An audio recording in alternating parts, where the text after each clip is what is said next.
We actually used to call her the mad cow because she was always very nervous, and a cow who you'd always have to be watching her because she would kick you. So as that was in the month of August she calved, and in October she started getting sicker and sicker. She got pneumonia, she got mastitis, a few other different things, and then in early November she fell coming into the milking parlour one morning. She came out there from the milking parlour over there, right? We walked across the yard here, and in here to this loose pin. There was a big loose pin in here, and she was grand. She lay down there and she was grand. And then we let her out when the vets came back, and she walked around that yard there in a circle.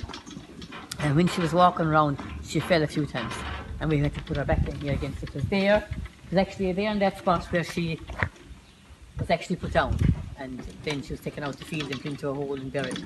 On the Sunday night, then knock came to our door, tell us, look, he said, we were just coming to tell you, he said that the department, he says, will be taken over here on Monday morning. And we said, why? He said, get your cards ready, he said, because we think this cow may have something more than what we can treat her for. He said, maybe, he said, and we said, what?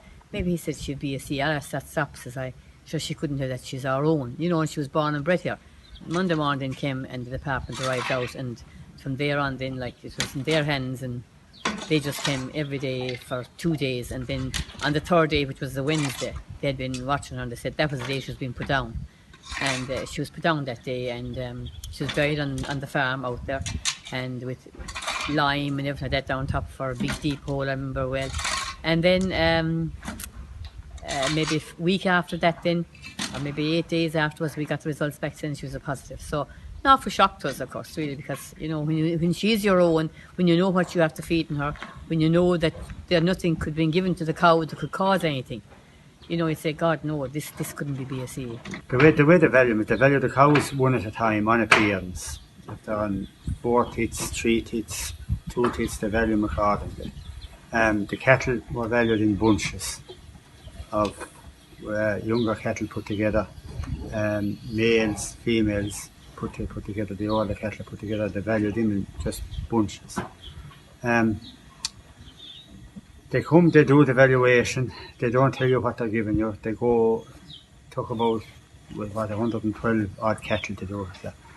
They go away that day, they come back that evening with the valuation, literally leave it on the table to you, and you go through it and they tell you to contact them when you want them to come back, or you agree or do not agree with the valuation. They expect that you agree with the valuation. We didn't agree with the valuation. We thought they were very, very much undervalued at the time. We eventually settled on a valuation for the cows. It felt at the time as if the valuers didn't really know what they were doing. We certainly didn't know what we were doing. We were learning as we went along. Looking back on it now, the department has said we're learning as they went along.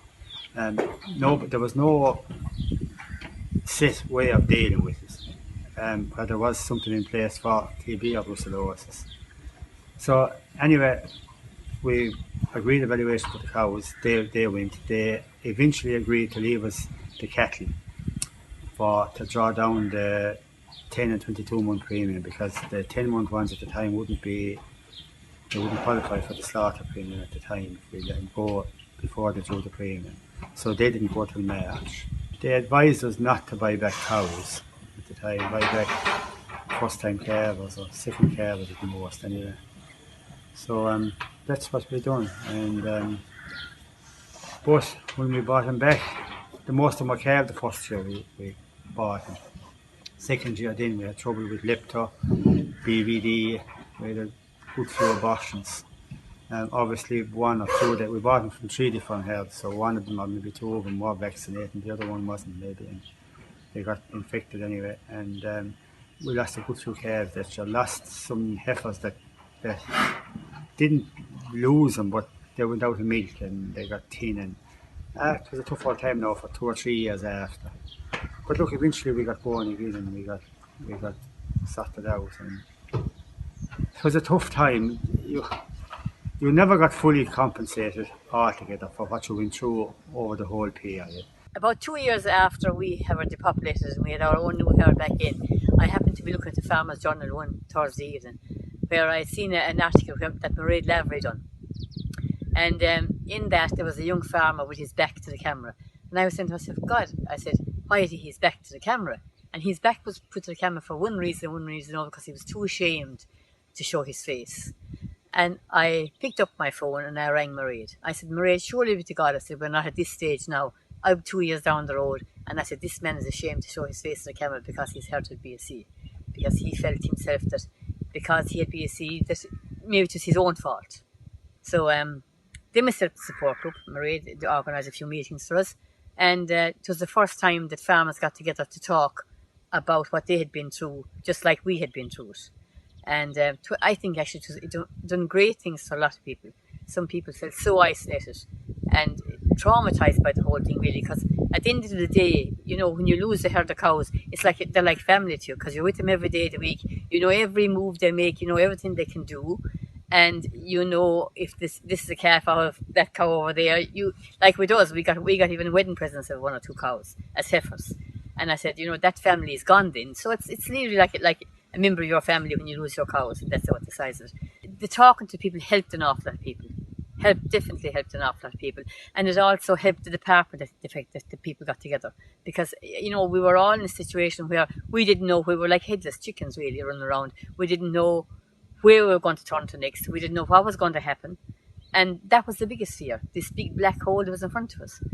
Yeah, at the time we were milking, I think, around 50-ish cows. We have moved up, because we're stuck with a small land base. We have moved up the cows from that. We keep a lot more cattle. We were leasing maybe 100 acres of land. We're leasing 200 acres of land now. So it didn't hamper us farming, really. We just grinded down and said, we were young enough at the time too, and we had kids to rear and feed, and so we had no choice. You have to put it behind you at some stage and move on, and make a living out of it. And thankfully, we have done reasonably well out of it. As Mary said, if the price of milk keeps up, hopefully it will see us out.